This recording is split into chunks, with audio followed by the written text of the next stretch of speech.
I have the report on that cargo we stole from Cipher's truck. The PF was transporting two things.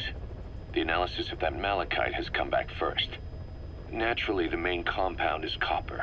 There's also a small amount of cobalt. Nothing unusual so far. Southern Zaire is a well-known copper belt. However, in addition to these, we also detected a trace amount of uranium. The content percentage, though, is too low for nuclear development. It most likely came from Shinkolobwe mine. That's where the uranium in that area comes from.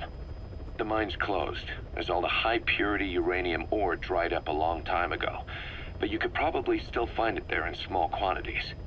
That said, there are plenty of other uranium mines that are in operation, like in Niger, Namibia, South Africa. Why go to an abandoned mine to scrape up whatever's left and ship it out in mass quantities without refining it? They were transporting that yellow cake too, which would suggest they have the technology to refine uranium.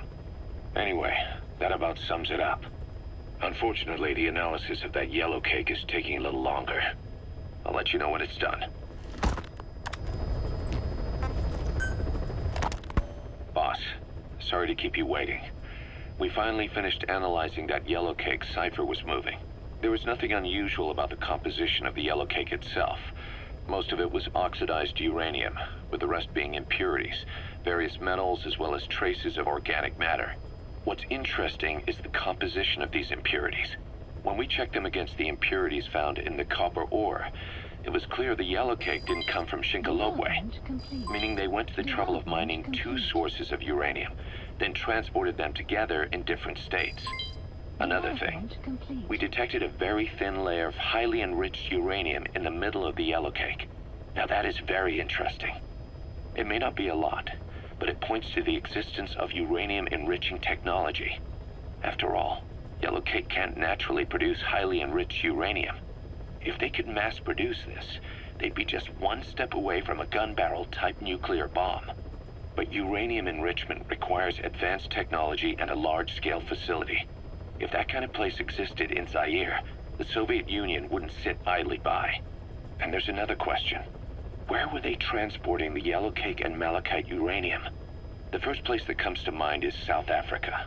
The government was supposed to have abandoned nuclear weapons development after caving to international pressure. But rumors persist that it's continued in secret. Plus, CRS were escorting the truck, and they're based out of South Africa. And then South Africa does have an abandoned test site. If Cipher's involved with nuclear development in South Africa. But how would that fit with their weapon to surpass Metal Gear? We need more information. Shinkolobwe.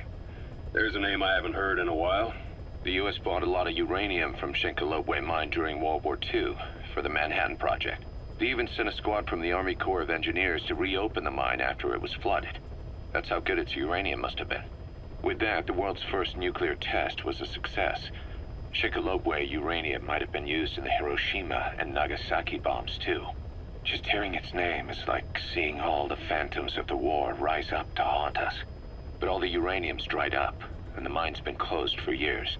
So someone reopened it. Right. Zero-risk security seized control of the area and were forcing locals to work in it. And the Zairean government was getting a slice of what they took in exchange for looking the other way. Mobutu has to finance his tastes somehow. He'll gladly sell the rights to some old mine. The question is, why would zero-risk security do this kind of thing? Or rather, why were their employers, Cipher, interested in an abandoned mine? Maybe getting trace amounts of uranium, yet to the naked eye it appears to be ordinary malachite, meaning security would be lax. Not a very efficient way of obtaining it, but easier to move. But how would they enrich it at its destination? Did the yellow cake really have a layer of highly enriched uranium in it? Having trouble believing it? No. If they say it's real, then it's real. In which case, they might have some enrichment method that we don't know about. And this was to test it out? It's possible. And that would mean it's almost complete.